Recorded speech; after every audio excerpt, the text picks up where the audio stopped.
Dans cet épisode, on va utiliser un gestionnaire de mots de passe qui s'appelle Bitwarden pour créer des identifiants et dans le but d'avoir accès à des sites web. Pour ce faire, on va cliquer sur créer un compte. Étant donné que j'ai déjà un compte, je ne vais pas créer un compte.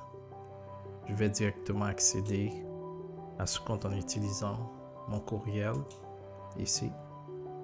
Je clique sur continuer et puis je vais mettre mon mot de passe.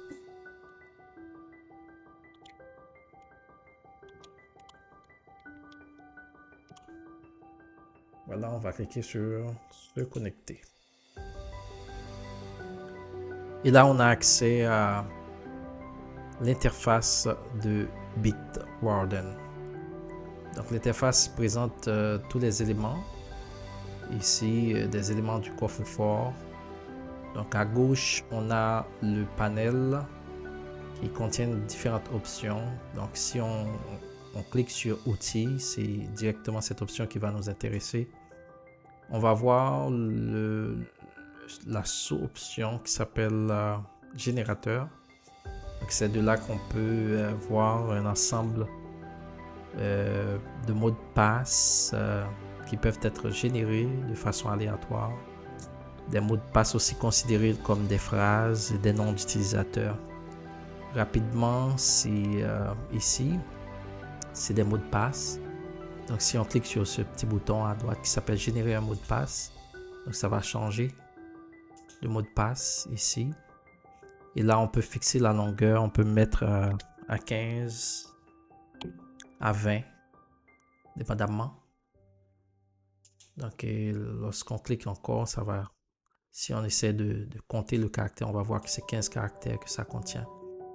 On peut essayer d'ajouter la complexité pour le mot de passe avec les caractères que ça doit contenir. Si j'ajoute ici les caractères spéciaux en cliquant, donc on va voir qu'à l'écran ici, donc il y a des caractères spéciaux qui apparaissent comme le star. Donc parce que ça c'est l'ensemble des caractères spéciaux. Si on clique aussi sur générer un autre mot de passe, donc on va voir que ça change parce que ça va changer de façon aléatoire. Le minimum de chiffres, on peut ajouter combien de chiffres que ça doit contenir, ou du moins le minimum de caractères spéciaux.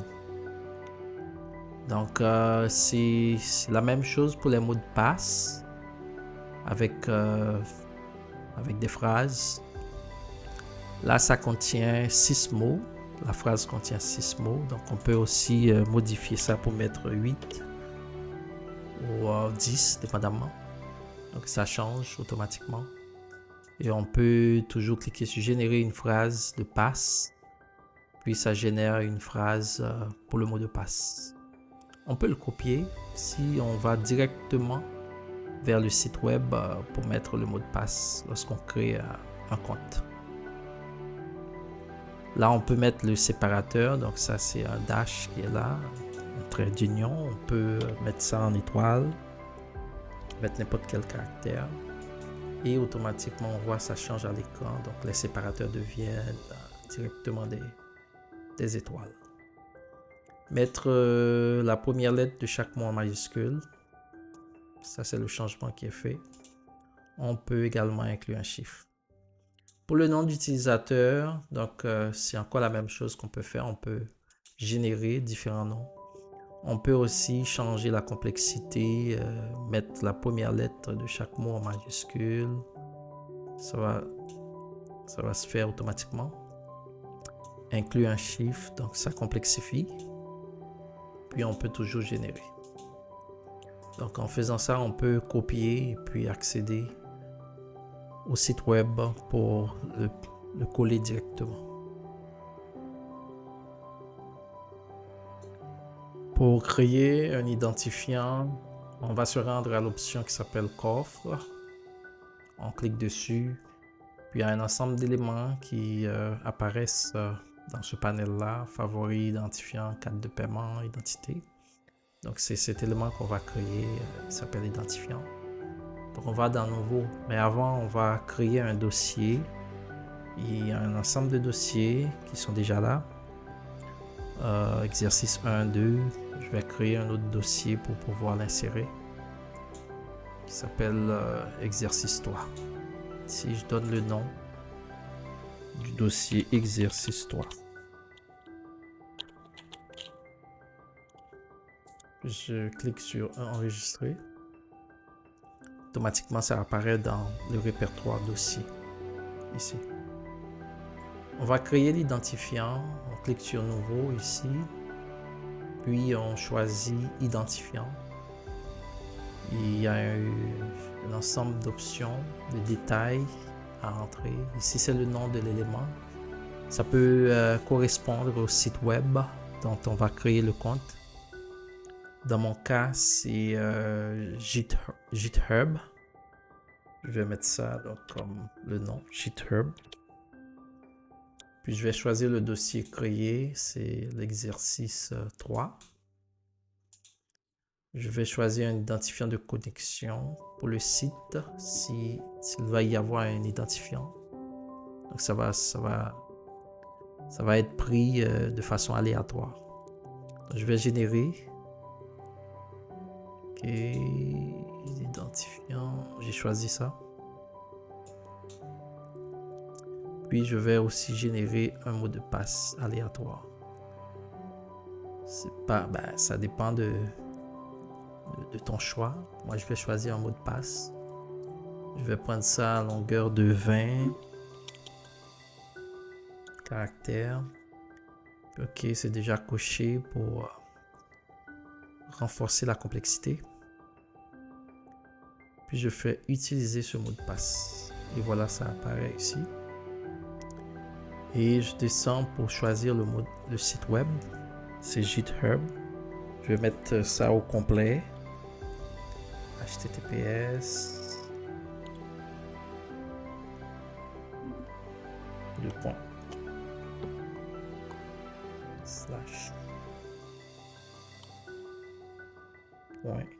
.github.com.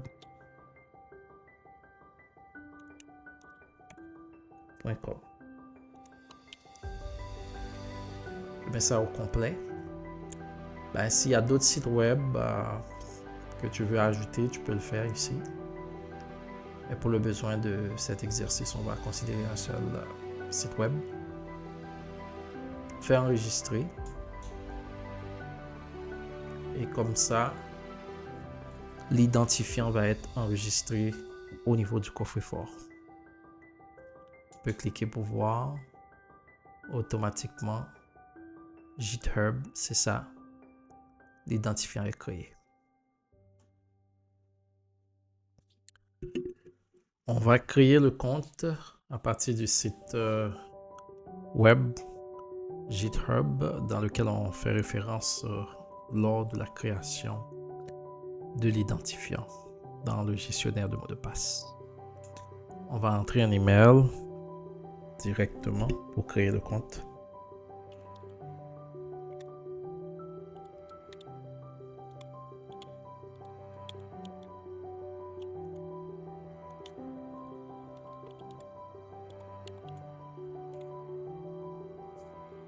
On va faire un sign up pour GitHub. C'est comme on va créer le compte.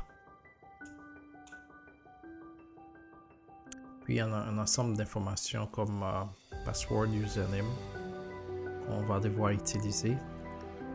Mais c'est ça, à partir de là qu'on va faire référence à l'identifiant qu'on va créer. Donc si tu te rappelles au début de la création du compte, il y a toujours une extension qu'on demande d'ajouter au navigateur. Donc c'est à partir de cette extension qui a été ajoutée qu'on va s'en servir pour ajouter les mots de passe et l'utilisateur. Donc on va faire appel à l'extension ici dans ce petit onglet là qui s'appelle extension. On clique dessus. Puis on va voir que Bitwarden Password Manager apparaît. On clique dessus. Et c'est là qu'on va voir tous les identifiants qu'on a créés. Mais le GitHub était créé pour remplir les informations au niveau de la création du compte de GitHub. On va faire fill pour remplir ces informations. Et voilà, donc c'est rempli. On va mettre directement ça au niveau de l'utilisateur. C'est ici. Et le username va rester tel quel.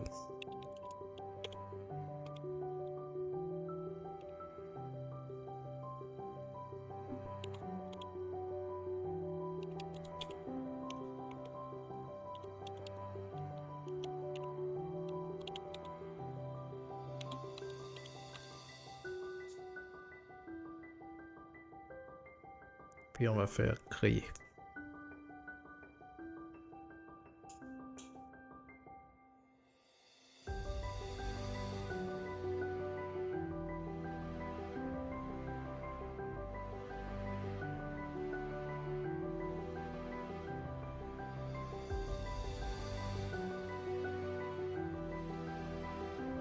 Voilà, le compte est créé.